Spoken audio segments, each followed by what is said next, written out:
Welcome, everybody. Go ahead and get the meeting going. Just call the meeting to order. And is there a motion to approve today's agenda? Okay, it's been moved and seconded. All in favor? Aye. All right. So we're here today. It's December 10th. We are Facebooking live on this, so we need to use our microphones today. And then really it'll be in our archive. Some people can go back and watch that. And we're here. We've got the folks from Flow here with us, and really we're seeing kind of a new round of Springboard proposals based on some feedback, based on the work we've done over the last few weeks and the couple of sessions we had with Sorensen and Ramsey. And so I'll turn it over. Dr. Cook, are you going first? So, yeah, I am. Sorry. A little bit going on right now. So we sent you guys some samples. You're going to see that today. Jed's going to bring in some slides that you've had access to now for a few days. Several different examples. After our last meeting, one of the things that we wanted to do was start looking at options, different options, just so that you guys had a great starting place. So Jed's going to present some of that to you probably briefly, and then on Friday, we got very specific guidelines from you all to build out some models that would include a 50% attendance zone space for Ramsey and a 50% or approximate 50% Sorensen overlay, and use that as modeling starting points to try to come out of this meeting with an idea of where we might turn to and where we might go from here. And I would just like to remind us before we get going too fast that at the end of this meeting, we're actually already counting down. Right now there's about 4 hours and 55 minutes until the committee meets with the Springboard. So one of the things we truly want from you guys today is that starting point. So without rambling on too long, I'd like to turn this over to Jed and Jenna and thank them for the work that they've done to get us to this point. So thank you. All right. Thank you, Superintendent Cook. Happy to be back. Again, Jed Roberts, Senior Analyst and Project Manager with Flow Analytics, and with me is Jenna Putnam, a Mapping Technician, also with Flow Analytics. So since we met last, we have run a number of different scenarios based on the conversations that we had about the magnet schools in particular and how we can move forward with those in our modeling approach so that we can provide that to the Boundary Review Committee. So I'm going to walk through really, the objectives here are four things that I want to go through. First is to identify district policies that we can build into that model, which direction we're going to go with overlay zones. We've talked about conversion of magnets to attendance areas, which we may or may not be looking at here, or some combination. This is something that we need to have decided prior to the committee doing their boundary review work. The second element here is determining if we're going to be including any hypothetical new schools in the model and how we'll be doing that. Again, that also is something that we need to have determined ahead of time.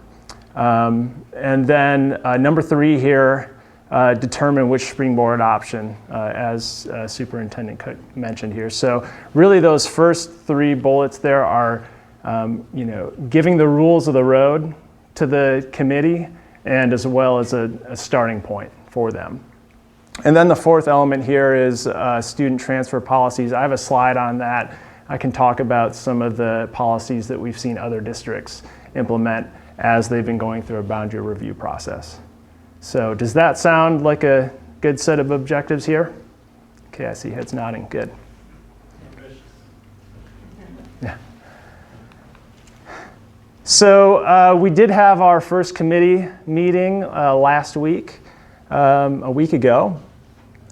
We had an opportunity to hear from everybody on the committee as to why they wanted to participate, what the problems were that they were hoping to solve, and how they thought the process could run successfully. And I heard a lot of really good things. I think it's a very, very strong team that we've got, and they understand that there are going to be some hard decisions that need to be made and that they're ready to make those decisions. And we have several folks that I heard really want to take that role on the committee as being a champion of transparency. I heard that from multiple folks. That's great. These are the people that we're going to rely on at the open houses to really be out there explaining the decisions that go into the different proposals that will be brought in front of the public, and long-term be able to speak to the decisions that are made after they are implemented. So that I was really happy to hear that. Again, super strong group. I'm excited to be working with them, and they're ready to go. So today, as Superintendent Cook mentioned, we're scheduled to introduce the Springboard to them and start with our mapping workshop, where we'll be breaking out into subgroups to look at a Springboard option. So that's the goal for tonight. We do have alternate plans if we're not able to get there, but that's what we'd like to do. So I wanted to talk just a little bit about the overlay zones in terms of the guiding principles. And I just sort of sketched out here how the overlay zones may speak to those guiding principles, how they may support the main thrust of those principles. But just in having this slide as a backdrop here, I kind of want to hear the current thinking on where we may be going with overlay zones for Ramsey and Sorensen.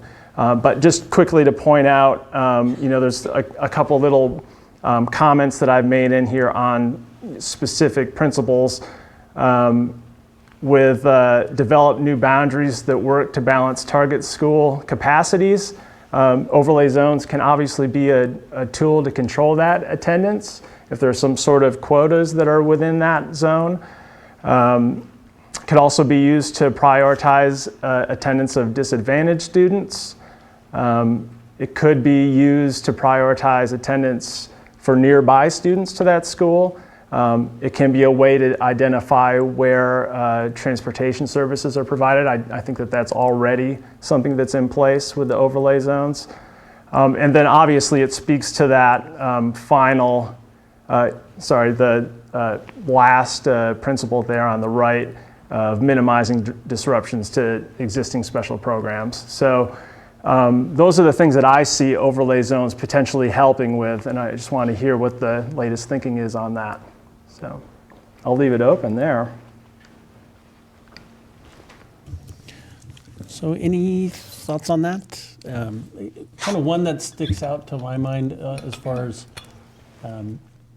something the overlay goals or the overlay zones have allowed us to accomplish, and I think this was heard pretty well through the meeting with Ramsey and Sorensen, is it still kind of prioritizes the neighborhood student, and so those schools have very much a neighborhood feel because those closest to the school have an advantage in the lottery system in getting into those schools, but still allows for choice too, right? And if you look at all 11 of our schools, we have quite a bit of mobility, some more than others, between the schools, where I think every school has someone choicing out from every one of the schools, and so I think that's fairly unique.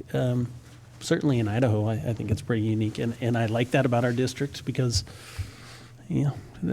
not everyone wants the same thing, and so I think it enhances our choice, the overlays, but still allows for that neighborhood feel and the prioritization of that local neighborhood.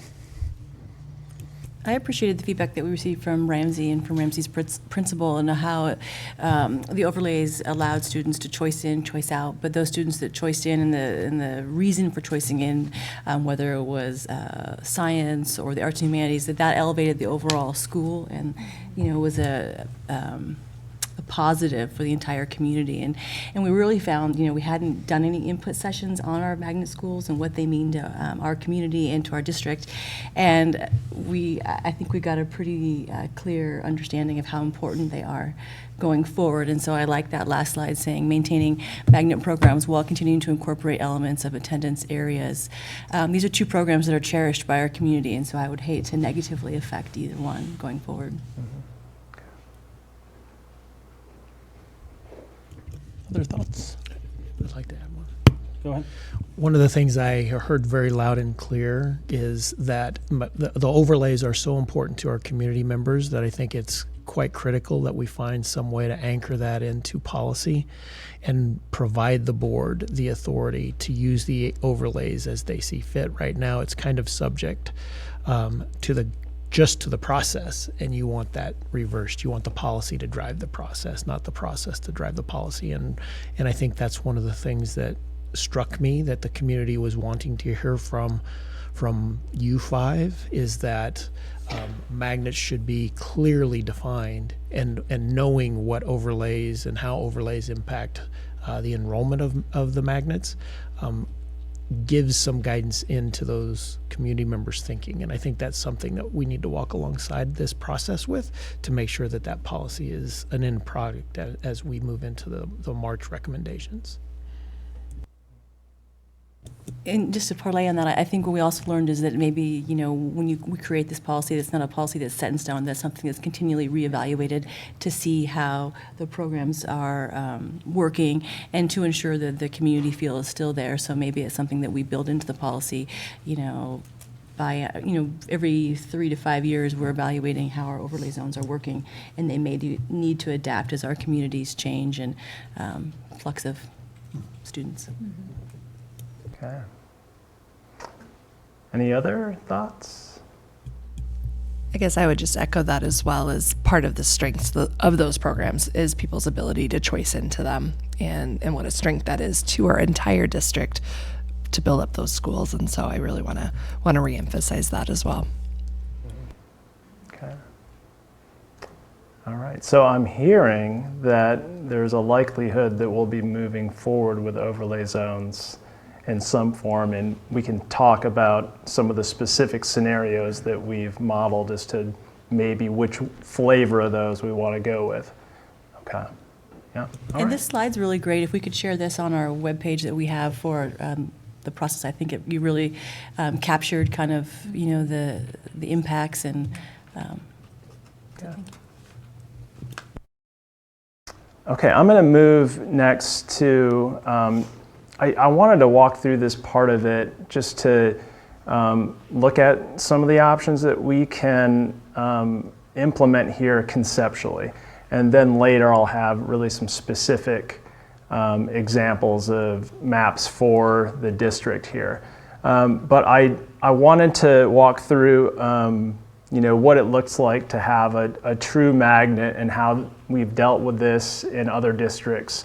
And then walk through, sort of what this looks like conceptually if we were to use the overlay zone or a combination of a hard attendance area and an overlay zone. So I made a cartoon here because I think the other slide that I had speaking to this was too wordy and didn't really get the point across as well as I would like. So essentially what I'm showing here is that we've got 3 schools in this hypothetical example here. 2 of them are schools with hard attendance areas and 1 is a magnet school. Now in our modeling, what we would do in this situation is go forward with the assumption that the location and number of magnet schools is likely, or magnet students is likely to be the same going forward into the future. And sometimes when we work with districts, we find out that they have goals to increase capacity, so we can play around with that a little bit. But you see the sorts of counts that go toward the true attendance areas in this case, and we really hold steady and kind of take out of the equation those magnet students.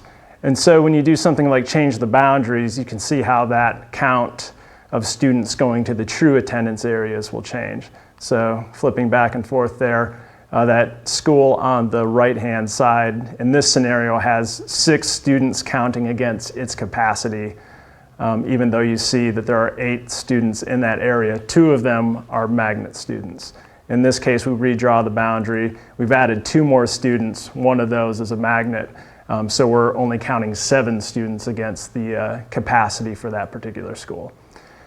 And then when we introduce our forecast, which are the yellow colored smiley faces there, we simply add those students to the count for the attendance area, again, holding that we're going to have a similar number of magnet students going forward into the future. So that's how we would do it in a true magnet situation. Then, of course, there's the option to convert a magnet into a true attendance area where it's pretty clear cut how this is applied here. If the student is within the attendance area, we count them toward that capacity for that school. And you can see how the numbers change there with 6 students counting toward each of those schools. Things get a bit more complicated here with the overlay zone. You can see more explanation is needed here, but this is an example in which essentially you're pulling 50% of the students in that overlay zone to the magnet school, and getting the additional 50% from the true attendance areas that are not overlapping that overlay zone. So you get a total of 12 students going to that magnet school in this case, 6 that are in the overlay zone, and then another 6 that are in each of those true attendance areas. And that's an assumption that we can build in, that we're going to get 50% from the overlay zone, and in this case, equal proportion from the other attendance areas. So you can see the counts there as they change for the true attendance areas as well. And then here's sort of a hybrid version here where we've got an attendance area and then a buffer outside of it that is an overlay zone. So in this case, all the students that are inside that attendance area for the magnet school are going to be going there. So you've got 4 students in that situation. You get into the overlay zone that's just outside of that. You have 2 students in that case, 50%, another 50% overlay zone. So you've got 6 students, and then you're picking up the rest out of those true attendance areas. Again, in this example, as an equal proportion from those others. So a little more complicated than the previous example, but again, something that we can model if this is an approach that we decide to go forward with. Jed, can I ask you a question on that model? So Yeah. the students that are in the true attendance zone, not in the overlay, what happens if they decide the magnet program isn't for them and they want to choice out? Then you would follow your policy for open enrollment, I'm guessing, and they would apply to a different school in a different attendance zone. Versus the overlay, if it was just a pure overlay, then they would be assigned a school in that overlay that if they didn't want the magnet program, they would be assigned to. Is that?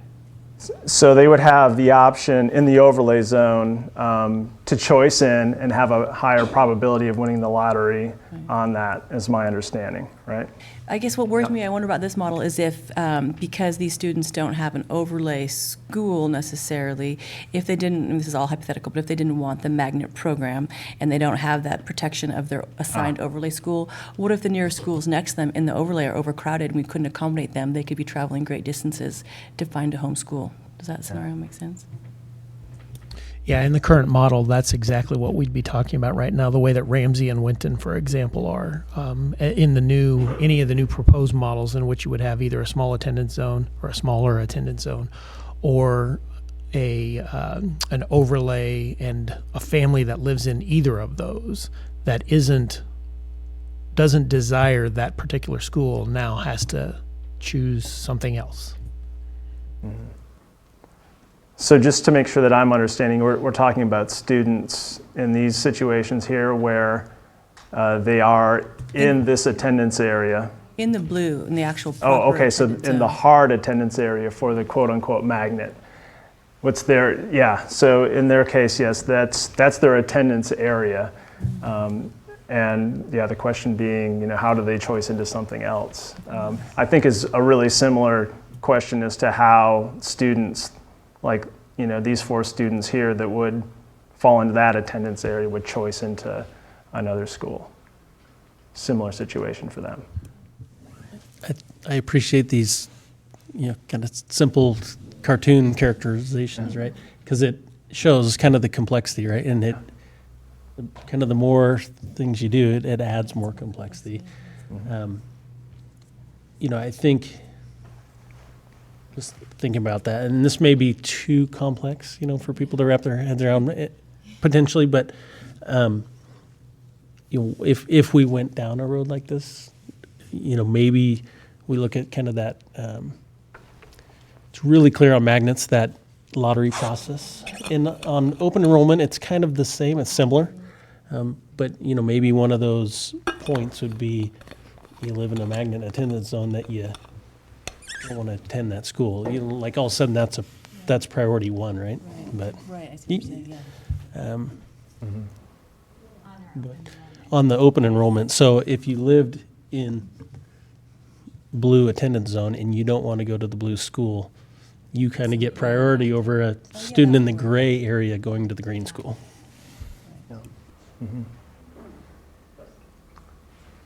Another layer of complication. Okay, well, those are all the slides that I have on sort of the conceptual framework for these different overlay zone options. So I'll leave that there until we get into more specifics about actual maps that we could be looking at for the district. So I wanted to move into a discussion on including hypothetical new schools. And I see, advantages and disadvantages to doing this, and there may be a middle ground. So advantages, obviously we can make use of the committee that's doing work already. And like I said, really strong group. I'm excited about working with them.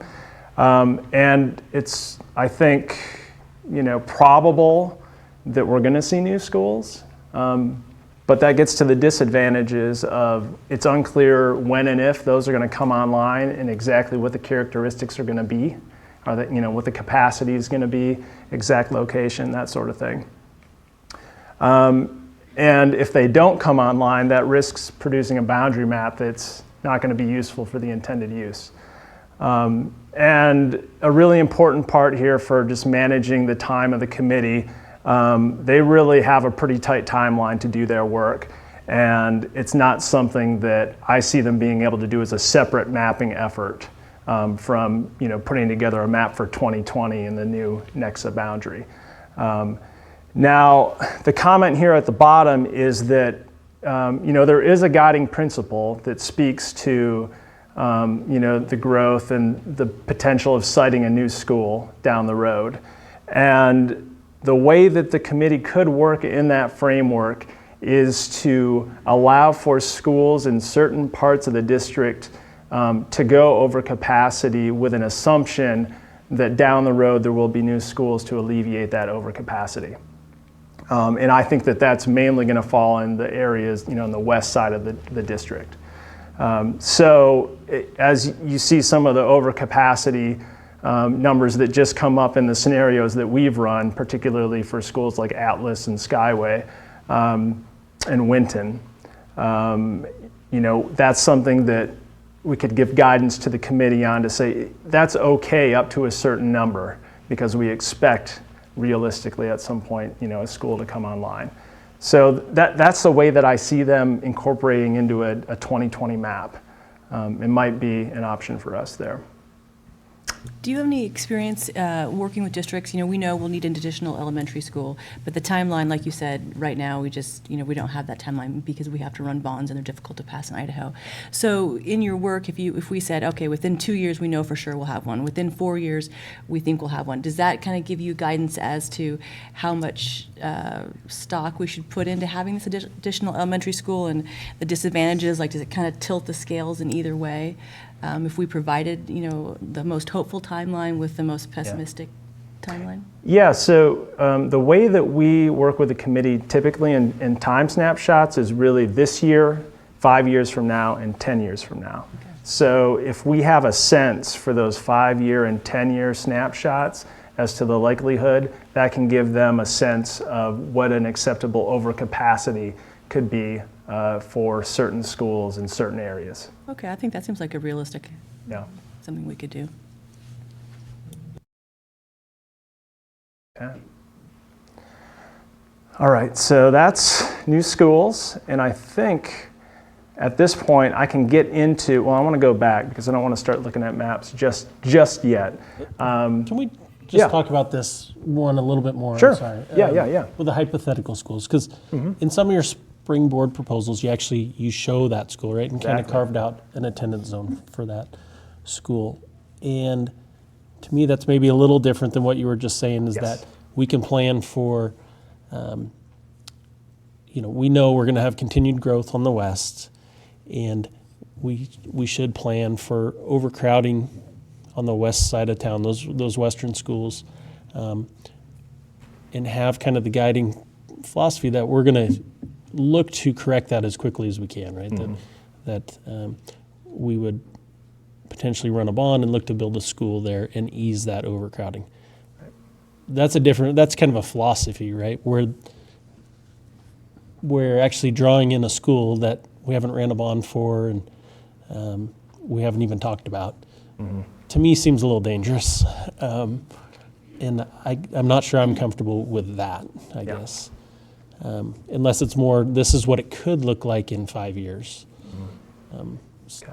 Am I missing something there, or? Yeah, I think you're spot on. I think what you're doing is highlighting this part over here. This whole section right here is if we were to run a scenario that did, in fact, include a new school or new schools. This is really the option to keep that in mind as a guiding principle, but not drop in a specific school in a specific location of a specific capacity. Okay. So this is the part where we can transition into looking at maps. I did chat with staff a little bit, and I know that there were quite a few scenarios that we had up to this point, so I clipped out a few of them. I can bring them back, but I wanted to focus on really the latter handful that we put together, which are the ones with the new school in them and the one with the 50% true capacity, as well as some overlay zones with 50%. So does that sound like a good place to start? And if we need to go back to some of the other scenarios, we can do that? Okay. So this is version 8 we're on at this point. This is the elementary example with a new school, a new hypothetical school, which in this case is this light green area right here. And so what that looks like from, here's our existing situation to how does that alleviate things. I like to pay attention to the totals district-wide for the elementary school. So in 2019, that has district-wide undercapacity about 582. 5 years later, that's at 235, and then by 10 years from now, 76 students over capacity. And the characteristics of that particular new elementary school are assumed in this case to be a capacity of 550 students. So you can see that you're hovering around capacity for some of these. We've changed some of the color coding. I want to make sure that I speak to that. As you can see here, 0 to 95 green, 95 to 100 yellow, 100 to 105 red, and then you're really at that critical point above 105 capacity.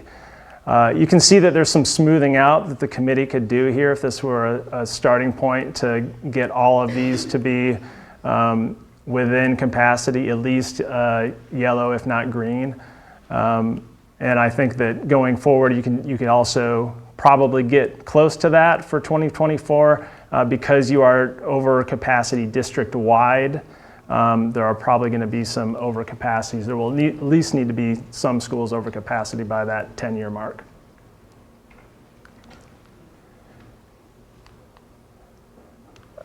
And this is a little bit, I think you guys have this printed in front of you, the committee, the board does?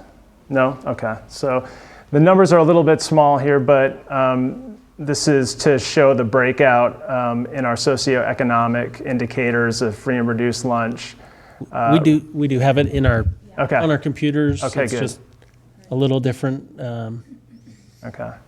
than yours. So this is page 30 and 31. This is page 31 in the packet. Yeah, Springboard version 8 with true attendance areas in new elementary should read at the top there with SES as the heading on the left.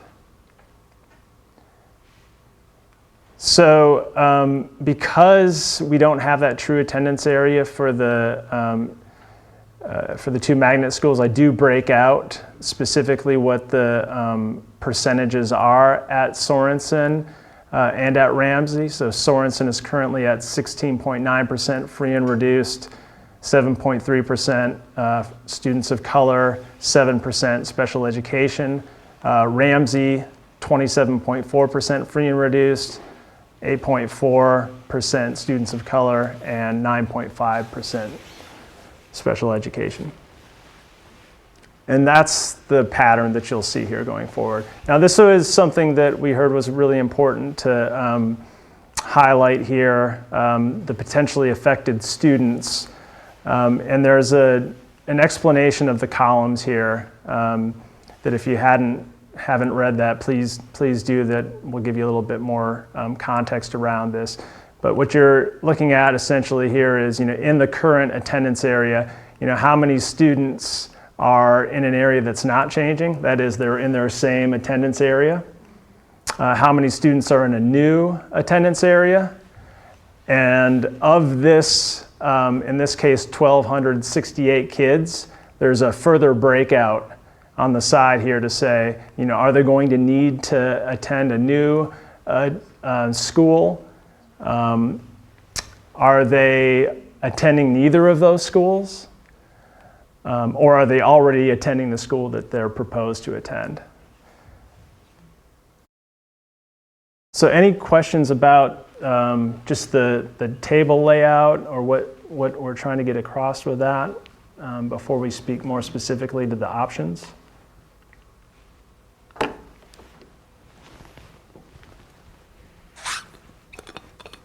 Okay. I just want to make sure. So in that example, Sorensen and Ramsey had an attendance zone, just a straight attendance zone. Is that right? Or, Yes, they in that move. particular, in version 8 there, right? Yeah, they do move to having one, but because they don't currently have an attendance area, we can't make that comparison of right. who's going to be affected from a true attendance area standpoint. So Sure. that's the caveat with that particular graph for this one.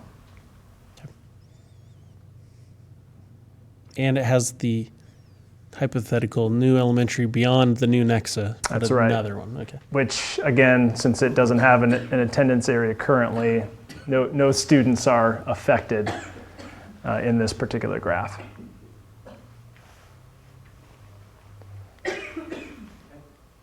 So here's the middle school and high school corollary to this. This is, I think, the latest slide that we've put in here. So the middle school is really built up on mainly on the elementary schools here. And the high school boundary, so the colored areas are the middle schools, and it does include a hypothetical new middle school up in this area here. And then you've got the three other existing middle schools, Canfield in red, Woodland in blue, and Lakes in this lighter blue here.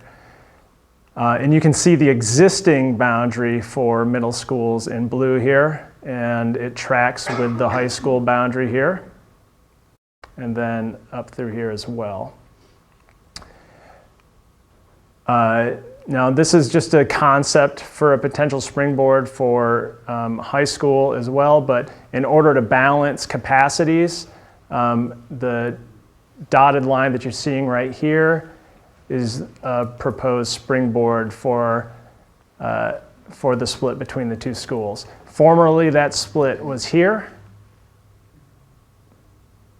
going across like that. And I'll show you that with the stats from a capacity standpoint, there was a need to break lakes up here to get a balanced capacity for those two. But we did hear loud and clear from the last time, we do want to try when we can to use Highway 95 as a barrier between those two and maintain more of an east-west barrier rather than a north-south barrier rather than an east-west barrier. And so you can... I appreciate that change. Some of Yeah. those, and I know we didn't get there last time, like some of those high schools ones where we went kind of, I'd call it east, we're east-west now, went to a north-south, they scared me. And I think even the feedback I heard at Sorensen, people were talking about that, which was kind of interesting, just at an elementary school that we were talking about high school boundaries. But I think given the way our systems worked for so long, that makes more sense. Yeah. So. Yeah, my feeling is that would have went pretty quickly out the door with the committee, but I would like to give them a more realistic starting point. And so this is, what those numbers look like for this scenario with a new middle school, right? So you're seeing a lot of green here for middle school in that scenario. You do start to see some overcapacity creeping in, but overall, district-wide, you see some undercapacity going out 10 years with the addition of a new middle school. Yep. And then we get down to high school here. You see the current situation, current projection, really high overcapacity by 10 years, especially for Lake City. This particular split has them tracking much more evenly, but they do both get overcapacity significantly within the first 5 years or so, with a total overcapacity of 653 students forecasted 10 years out. And that's further broken out here. So you can start to see what we're struggling with to keep these two schools matching in capacity, which is why there's that split of Lakes Middle School between the two attendance areas for high school. Okay. And here's also the table on the socioeconomic indicators that you can see here. We typically see that this starts to approach a bit more similar numbers as we move up through middle school and high school. And then the affected student table as well here that I'm not going to walk through, but you have available there.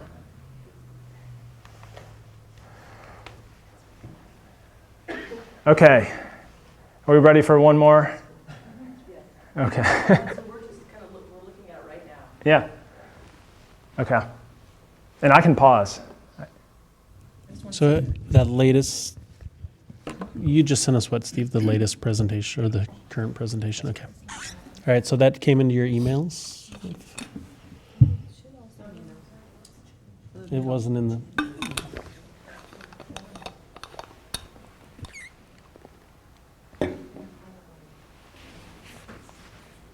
Okay. There it is, got it. Look at it real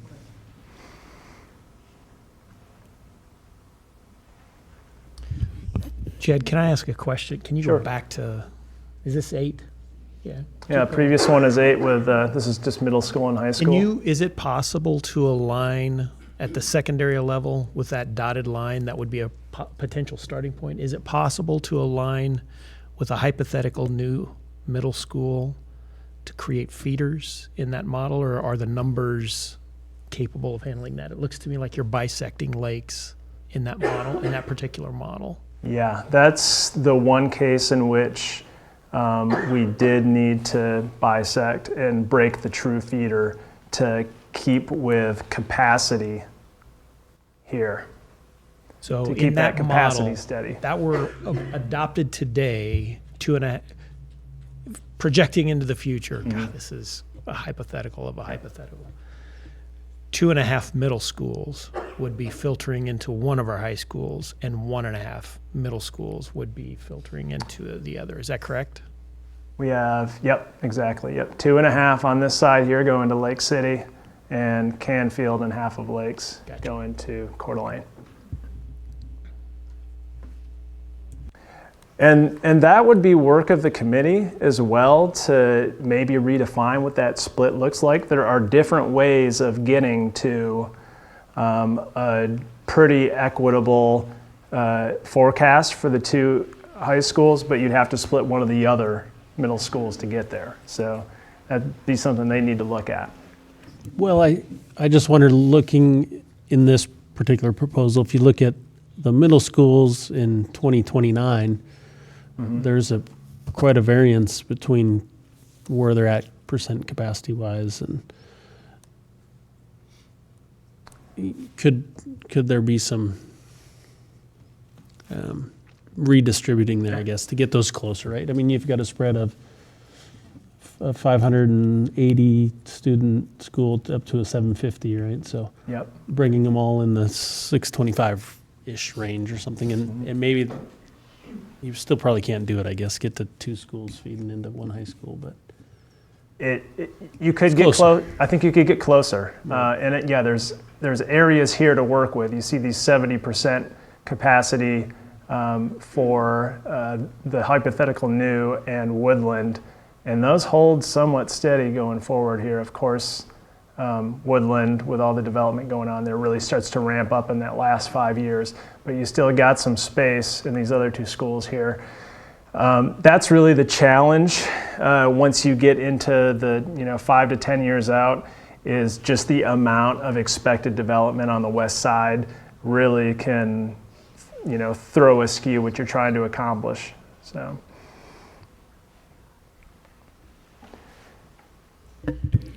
But mathematically, you can see a path, right? Like when I look at that column in 2029, you can see that there's some flexibility there if you can find a way to modify. Mm-hmm. Yeah, you might, in this case, be overloading Canfield up front. But if you've got a transfer policy in place to ease that, that might be a good way to go, just as an example. So. Okay. So are we ready for version 9 here? Yes.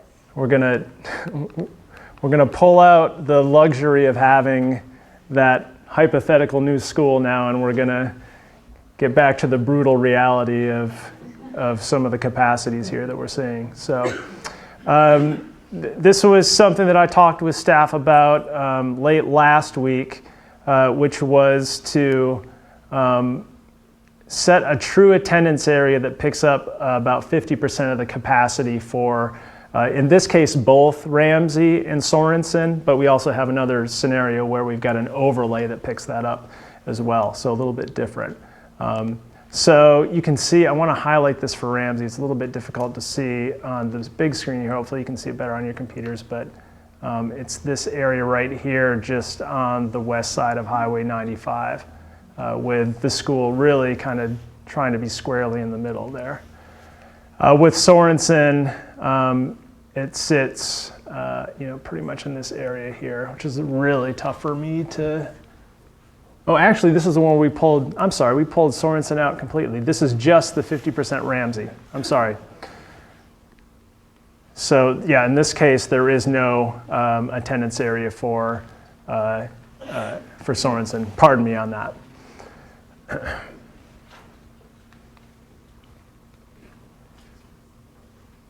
And so that's you'll see Sorensen carrying through here as no capacity as a true magnet in this particular case, or at least with some overlay assumption applied to it. But we can see what happens with Ramsey here, and really again, this is true attendance area, so you're starting at that about 50% mark, knowing that you're going to pick up another 50% from outside that attendance area.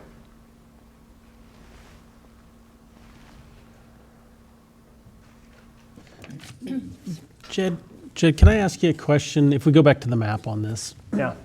and I know it's kind of hard to see on the screen here, but if we're looking at the east side of the district, so the Fernan, Bora, Bryan, there's quite a bit of change over there. And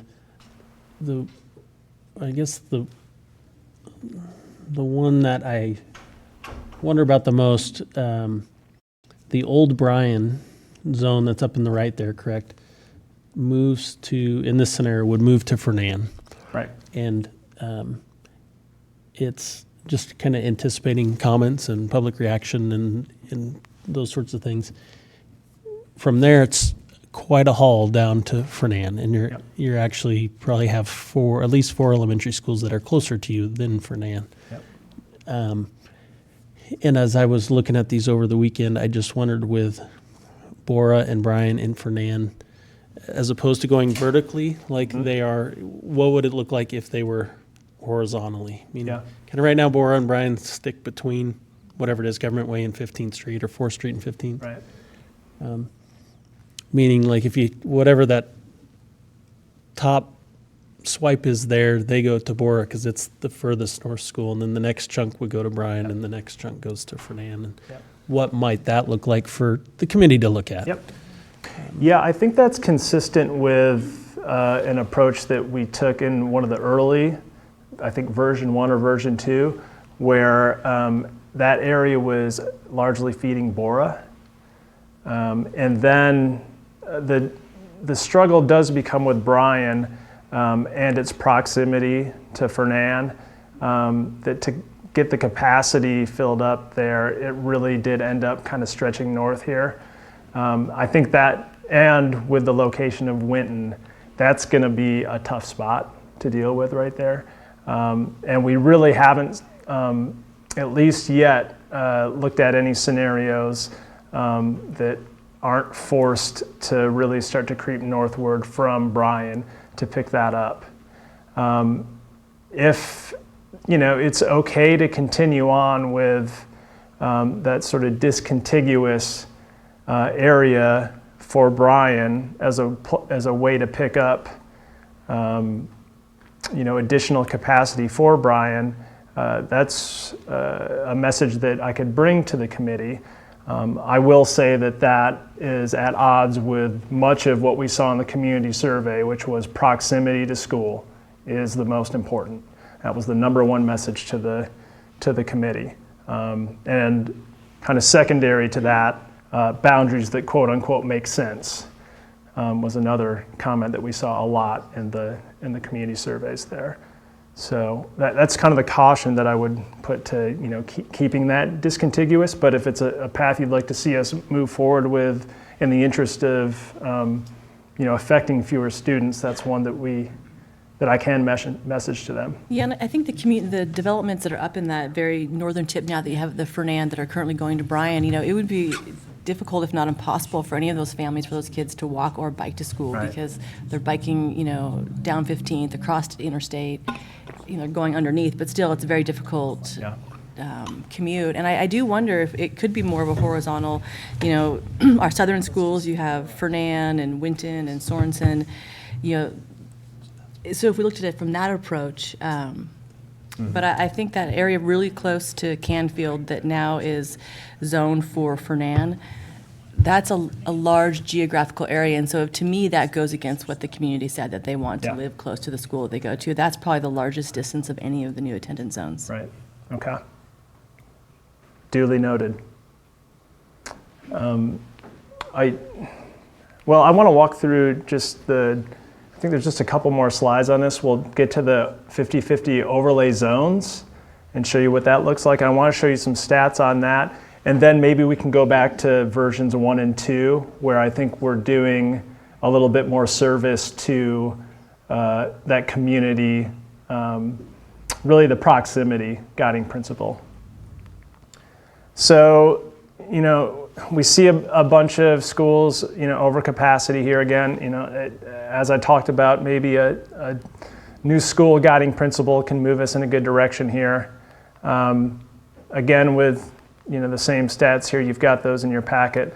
But this is a map here showing overlay zones that would pick up 50% of the capacity for the magnet schools. So, essentially, it's an area here for Sorensen in this case that there are, it's a capacity of, I believe, 312 students. So within this overlay zone, there are about 312 elementary students. The theory being that we'll pick up half of those, a little bit more than 150 students out of that overlay zone. Same concept here with Ramsey, and I believe that I can show you the numbers there for that.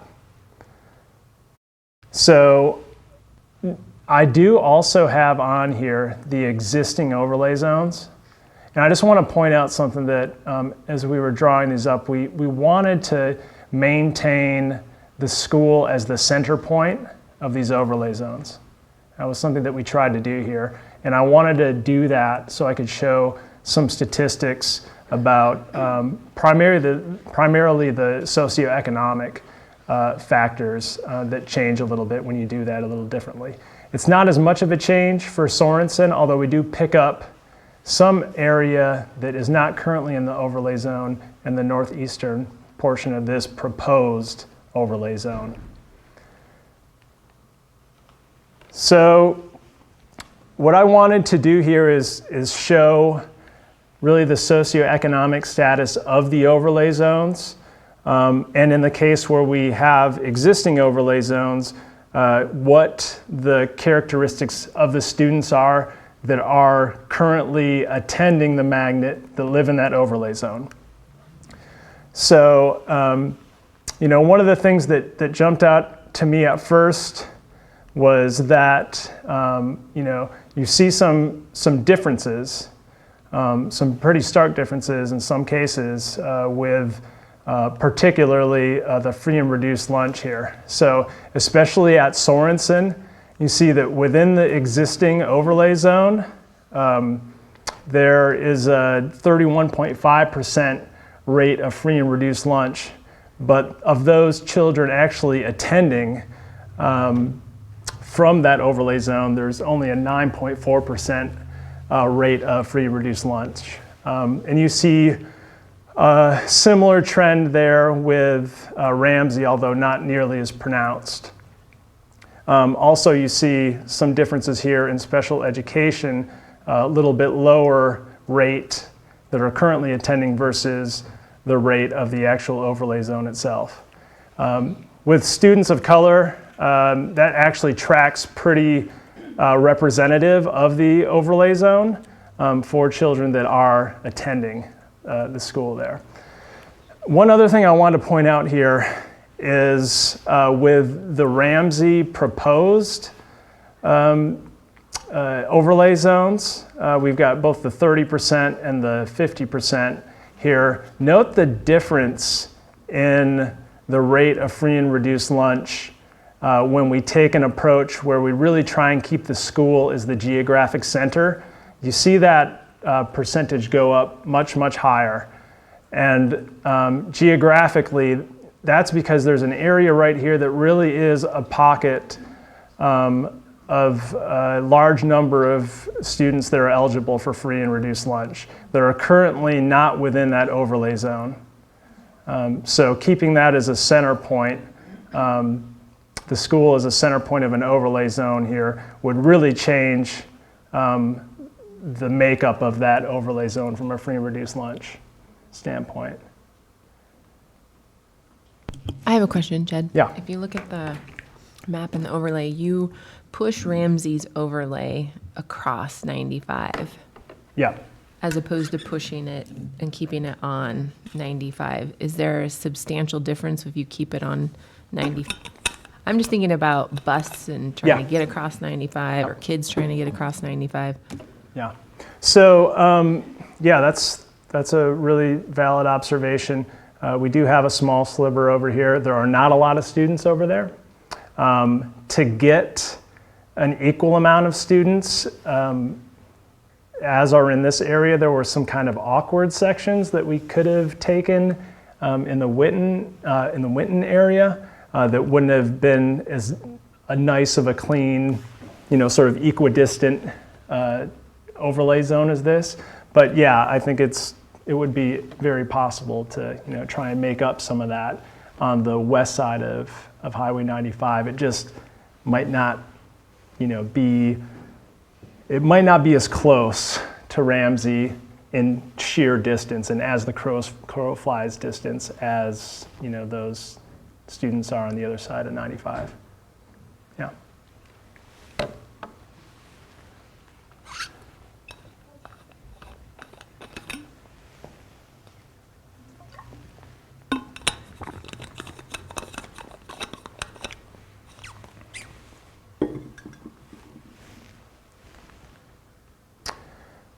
So that was the last slide that I had on really specific map scenarios.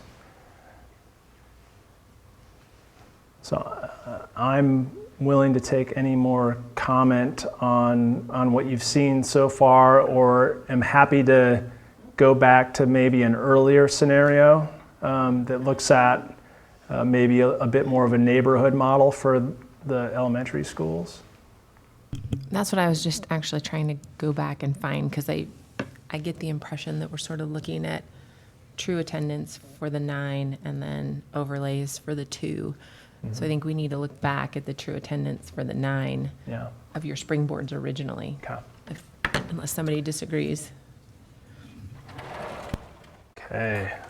I mean, for me, I like for a starting point, version 9, I think, which is the one that showed the 50% attendance zone for Ramsey and a 50% overlay for Sorensen. Mm-hmm. With some concern. My concern is just, is it too confusing? Or is it problematic that you have magnet schools with different kind of entry policies? But right. I don't think it'd be that confusing. We would just have to make sure it's clear. They definitely are they're different when we look at both of them. So I would be for looking at both of them, what, is best for both of them, not just one, just to make it easier. I think we could make it clear if that was the case. Jed, can I ask a clarifying question to that point? The density of students in the overlay as it stands right now at Ramsey, and the density of students as it stands right now in Sorensen. Earlier I heard you say, I thought, that we were roughly picking up about 50% of the kids at Sorensen in the overlay to go to Sorensen. That's right. How about Ramsey? Do we know that percentage off of the top? Yeah, it's about 70% capture rate. Let me pull that slide back up again. So we've got that right here. That's relative to the the capacity that we're aiming for. 29% of the kids that live in the Ramsey overlay are choosing to go somewhere else. Is that right? Am I saying that correctly? Okay. But we should clarify, that could be choicing, or they didn't get into the magnet school, so they're forced choicing. But what I was looking for was the ratio, right? That constitute that percentage that are actually getting in currently. Mm-hmm. What are the unimpacted kids that would now potentially be impacted by an attendance zone is what I'm trying to find through. Oh, so I see what you're saying. So by going to a hard attendance zone, there's 29% that aren't going there now that currently, they're going to get shifted, or potentially. That depending on how the boundary of that hard attendance zone, that could potentially be impacted. Yeah. But then that's why that true attendance zone is smaller than the overlay. Right. Exactly. Yep. Because you're assuming 100% or close to exactly capture rate. Yep. Exactly. And that was interesting to me, the difference between Sorensen and Ramsey with the capture rate in that overlay zone. I'm at a loss as to why that might be the case. I'd be happy to know more about why that is the case. I think that's just about density. Okay. I think that's just a density issue. There's a lot more apartments in the Ramsey overlay, and so there's a lot more kids packed into that space. Yeah, I think some of it is the size of the school as well. That Sorensen, for the most part, and you guys, I mean, if you're not in there early, kindergarten, first grade, it can be a challenge to get in at grades 2 through 5, right? Where at Ramsey, I think because it's 750 students, there's just a lot more opportunity to enter. And it's maybe a little more mobile of a population base too, so there's more exiting and there's more coming in. Where Sorensen's maybe just, it's more stable, but it's quite a bit, it's 300 kids versus 750 kids. Mm-hmm. Okay. So I have a question for you, Jed. Do we only get to choose one, or do we get to do 2? So we need 4 or 5? No, I'm just kidding. we need a single set of rules of the road for the boundary committee. So you can do a hard attendance area for Ramsey and an overlay zone for Sorensen. So you can mix and match in that way. But what we can't come to the committee with is an overlay zone for both option and a hard attendance area for both option, and then ask them to work those two. That's going to be frustrating for them because they're not going to know which to put more effort into, and it's going to put us in a situation where we don't have everybody really focusing on really a common goal going forward. Let me propose a hypothetical. So let's say we go with version 9 here, where we have a hard attendance zone. Yeah. And in January, the feedback comes back that, hey, you guys, you misunderstood us, or we didn't have great representation from Ramsey. That, hey, you guys didn't hear us because we weren't able to make it, and Mm-hmm. we need to abandon that track. Mm-hmm. What's that do to this committee? So Because that's my concern. No, we didn't have yeah. great feedback from Ramsey. Yeah. And That's a really valid concern, but that's the point of the open houses, for that mid-course correction if we need it. We have in other districts put out proposals that we didn't necessarily know what the reaction was going to be, but it was testing one of the guiding principles maybe more than another, and it got that feedback that was able to push us in a direction that we wouldn't have known had we not put out that proposal. So I wouldn't shy away from it in those terms and use it as that opportunity to find out that really this is not the direction that we need to be going.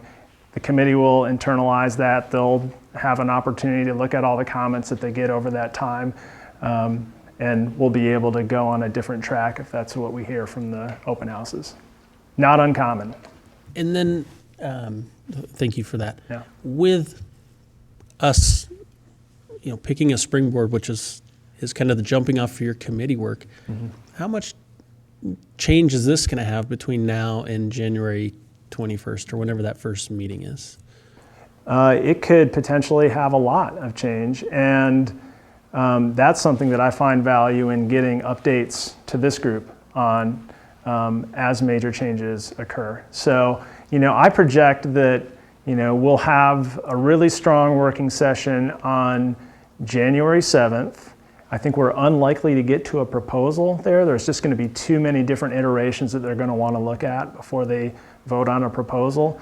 But by the 14th, I'm expecting, in fact, they really need to have a proposal to bring to the open house. And at that point, that's something that we can share. I mean, it's going to be posted for the public anyway, but we'd want to hear your feedback on if they're going in the right direction as well. So, I mean, ultimately, we need to get to a point at the end of this where the proposal that we're giving you is one that's palatable. That's what this process is all about. So we need to keep you informed throughout the process. Yeah, so I think kind of given those two comments from Jed, version 9 would be where I would lean, which is the one that had the 50% attendance on Ramsey and a 50% overlay with Sorensen.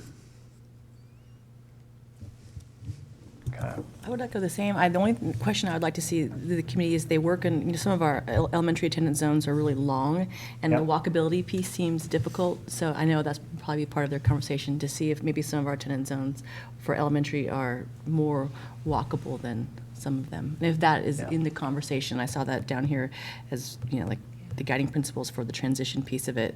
Yep. Okay. All right, so, yeah, okay. I'm good with 9. I would also comment that when you're looking at number of students affected with that scenario, it's the second lowest number of kids being affected by the moves, which the only other one is a true attendance with only 30% at Ramsey, and it had 20, well, even less than that, 18 difference in the number of students based on your numbers. And Right. so it actually meets one of those guiding principles of having the least impact on the least number of kids moving. I think it's reflective too of what we've heard as we've moved forward, and that's really important that we continue to reflect what we've heard and the input that we've gotten already.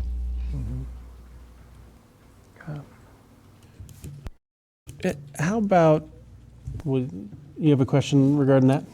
Let's do Yeah, that first. I'm thinking back to like slide 2 maybe, Okay.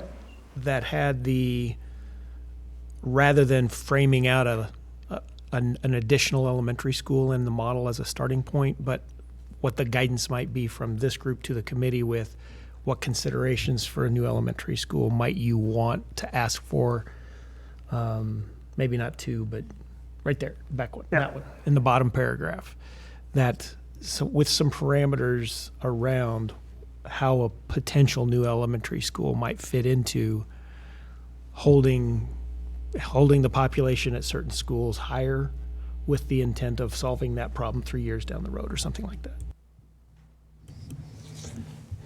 Yeah, I think to me it's that one's kind of intuitive based on what we've been doing, right? And it's most likely that a 12th school is going to be in the West.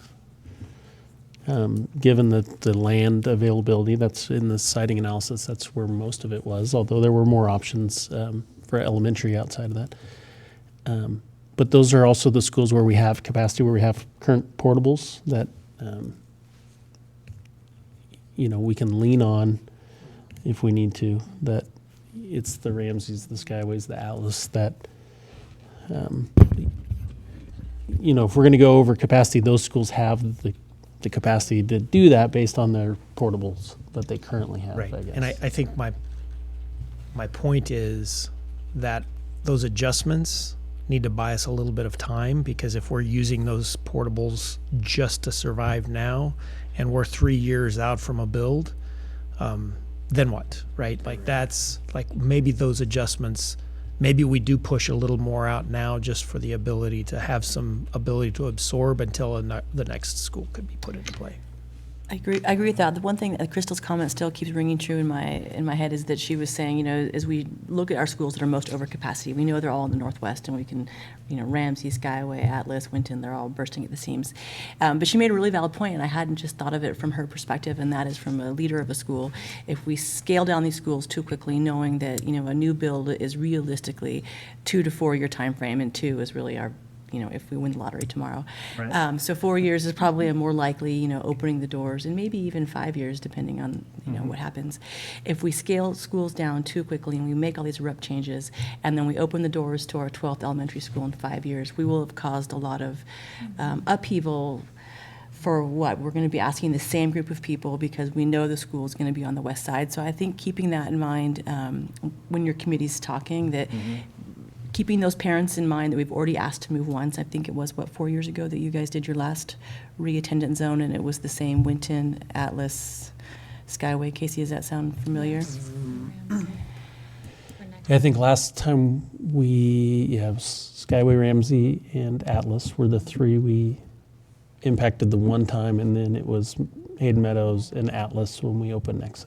Yeah, I just think we need So to be Atlas has been hit kind of twice, or been adjusted twice. really conscientious for those communities. I saw Atlas got really scaled down, like 200 students different, and I thought, if we've asked a family to move once and it's within 5 years, I don't know that we have the ability to ask them to uproot again. And so keeping that in mind, and these families deserve our attention. The Hayden, the Nexus site, we heard a lot of input from them, and they're moving to a new site. And, their biggest issue was this a lot of change for our students and for our community. And if we could try to preserve that, I think it would be helpful. Okay. So the way I see moving forward with that is to have some conversation with the district staff about what's a more realistic location and capacity for the committee to kind of carry around in their head, so they can kind of work that math on the side as they're seeing schools go over capacity, knowing that it's likely that we drop something in this relative area of about this capacity. And so, that holds that consistency for a Skyway and Atlas. You're going to see a lot of red numbers on that graph, but help is on the way in some magnitude that we can sketch out. Okay, thank you. Good question and comment. In terms of middle school, high school, I know a lot of the proposals really focused around the elementaries because it's just a little different scene there with the overlays. So what versions are we at there? I guess, is it really version 8 that I think you showed today, which I know would probably tweaks based on what we're doing at the elementaries if we're trying to do feeders. So maybe there isn't a corresponding version 9 middle school, high school model. That's right, yeah. I was really hoping to get the feedback primarily on the elementary school to build up middle school and high school from that. Okay. I've heard a couple things here that make me feel like we're not, there are a couple more things that I want to float by the group here, because there's the element of, that Fernan area, formerly Bryan. I look back in the slides and I don't have version 1 and 2 right now, but those do a better job of that. So I think we can incorporate an element of that, and we need to obviously show you what middle school and high school looks like. To the point on middle school, just want to clarify that we'll also be carrying around in our minds that there will be help on the way with respect to capacity at that level as well. We should plan in those ways. Okay. Bearing community support. Okay. Again, in property and a plan. Again, in the same general geographic area, but we'll talk with district staff about specifics on likely capacities and locations, so we can embed that with the committee. Yeah, it'd be really neat if you had 12 elementary schools that fed into 4 middle schools that fed into 2 high schools. That'd be great. Yeah. So Well, then we just need to put a big wall. Yeah. Cut it off now. So if you want, we could pull up.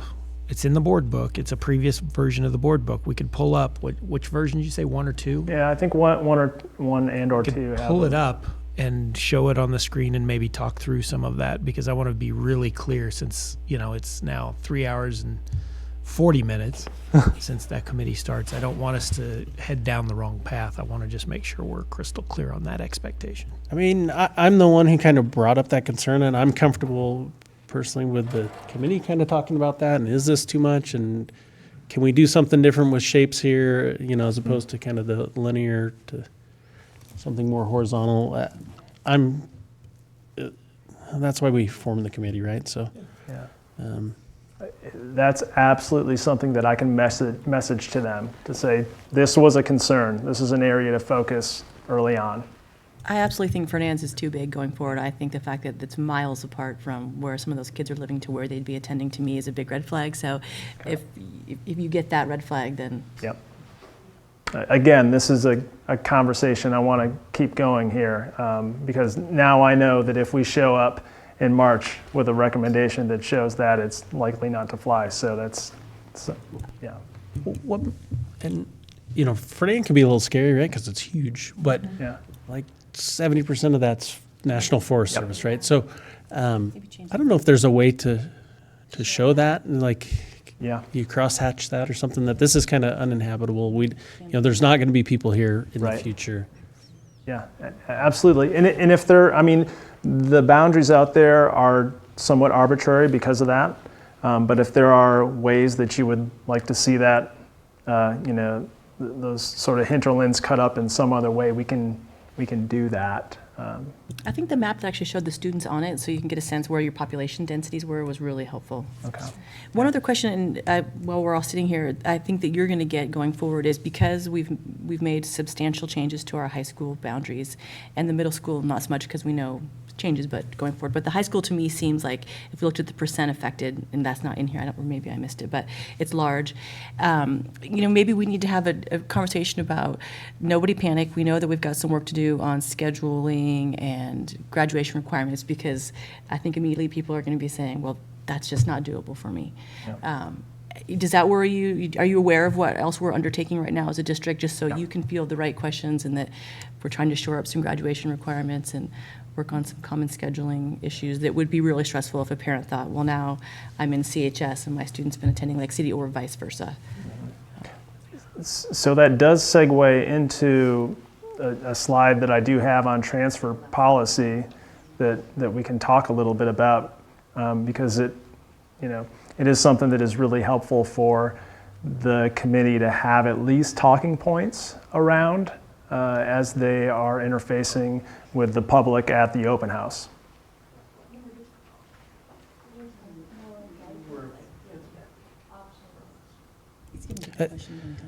I think the other just thing to, because I agree with you on high school, we've got some stuff to figure out there from our scheduling standpoint. That we could potentially, you could come up with something and you could delay on the high school Yeah. or the middle school or both, of a kind of when it went into effect.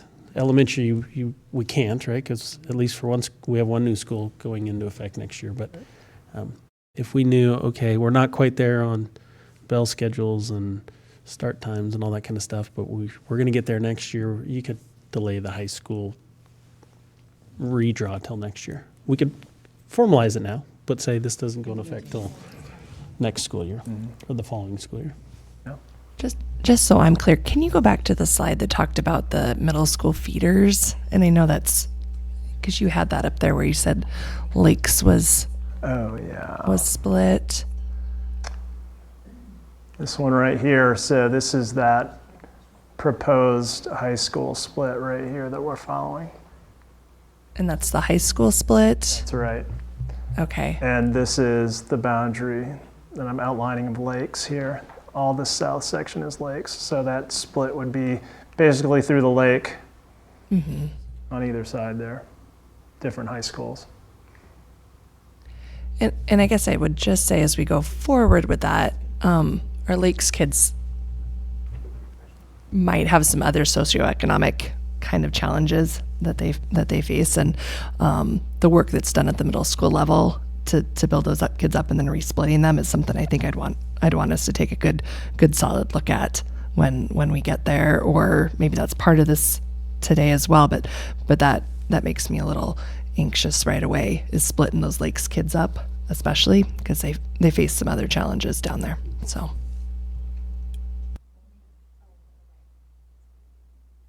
They do split, yeah.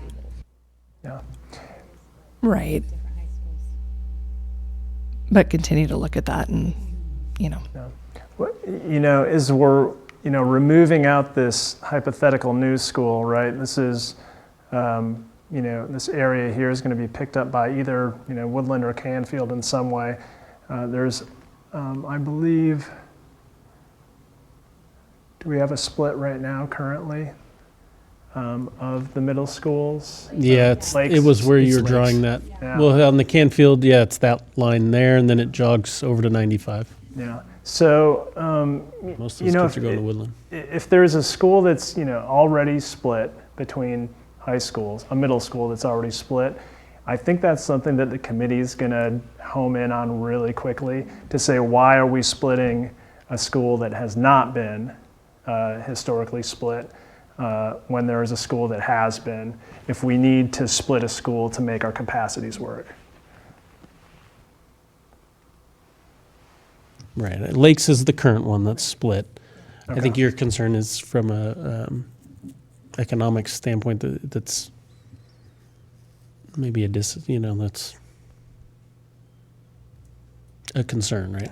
That some of them are facing challenges already, and splitting of them is a tough transition. Yeah.